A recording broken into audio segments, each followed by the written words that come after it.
Get ready to grab your favorite beverage and settle in because you're tuned in to the Spill the Tea podcast with your hosts, Dana and Lithel.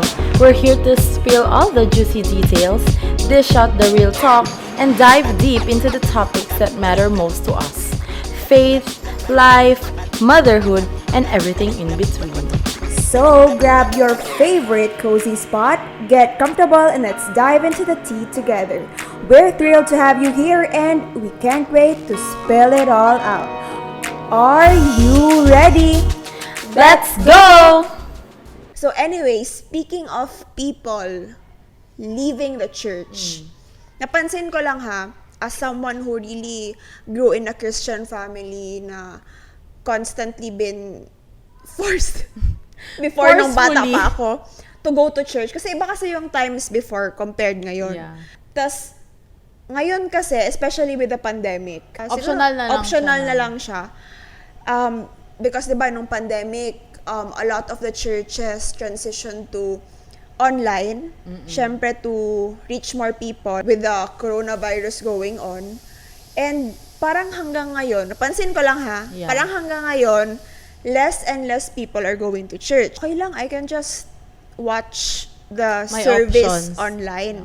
And pwede hindi sa church ko, pwede din other churches. As a pastor's wife, does the church still matter today? Disclaimer, parang this is just my opinion. I would say yes. Does the church still matters? Yes. Kasi different yung experience. I mean, kasi may mga times talaga, lalo na yung mga nag-travel outside, kaya mag-online na lang muna. It's fine, pero iba kasi yung church experience. Iba yung face-to-face. Yeah. Diba? Kahit nga sa school, mas better pa rin yung face-to-face. Tsaka may interaction. True. Although meron naman yan, there's still blessing in there. Kasi you're still hearing the word of God. Pero iba talaga yung full experience na you get to worship, you can raise your hand, you can pray, you can cry, you can laugh. Kasi kung online siya, kung nanonood ka, parang one side lang siya. Yeah, one side. Hindi ka maka-interact eh. Ano ka lang talaga, parang 100% viewer ka lang. Unlike sa kung nandun ka sa church, pwedeng, di ba, may mga ano pa tayo na, who is sick? Parang raise your hand, so that we can pray for you. Iba kasi yung ma-feel mo na may nagpe-pray for you. Parang it adds faith sa kung ano man yung ginabelieve mo. Like, if you're believing for healing, if you're believing for breakthrough sa finances mo, if you're believing for your debts to be canceled, it's a different experience if you are in the church talaga, na your pastors or your leaders would pray for you. Aside from that, going to church is not just yung, punta ko ng church for check attendance. Yeah. Or parang, kasi gusto ko makita si crush. Sa mga single dyan. Maparol ng eyes. Sis, ganun ka din before. Huwag kang dyan. At least nagkatuluyan kami. Kasi consistent ka, girl. Bigyan kita ng asawa. Kaya sabi ni Lord sa akin. Plus 10 sa langit. So, ganun siya. Tayo parang ganun lang kasi parang surface lang palagi yung yung reason natin why we go to church. May iba pa nga, they think na going to church is para naman sa simbahan, parang ganyan, para yung simbahan maraming tao. Pero actually no, kasi church yan ni Lord. And whether it's the house of the Lord. Yeah, magpunta man kayo or hindi, it will flourish. Yes. No matter what. Going to church is not for the church. It's for you. Kahit nasabihin mo yung preaching ng pastor or whoever, ng preaching ng leader ng church ninyo is, general man yan. Pero, each and every one na may, syempre, iba-iba tayo ng pinagdadaanan. Pero, alam mo yung, Lord, tagus sa heart yung word na yon. I agree. I just want to make it clear. You can experience God's presence everywhere. Yeah. Hindi siya necessarily sa church. Yeah. So, di ba sabi sa Matthew 18:20, correct me if I'm wrong.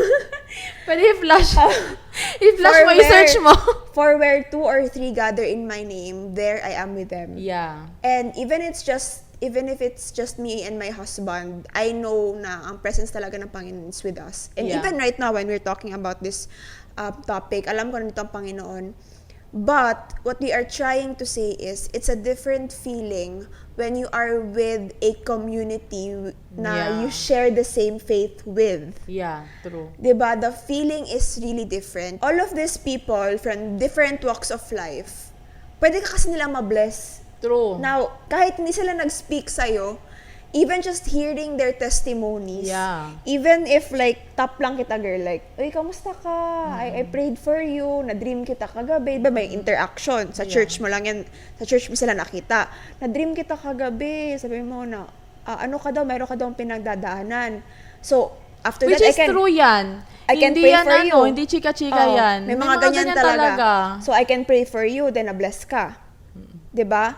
Whereas, if I stayed at home, I listened to the word, yes, na-bless pa rin ako, but it's different when May interaction. may interaction ka from someone na you went to church with, na nag-pray talaga sa'yo personally. Yeah. So, you also mentioned na ang word na binibigay ng pastor is general. Ang grace, ang love ng Panginoon through His word it is personal. Yeah. Actually, it is personal kasi it depende yan sa'yo kung on how you will receive it.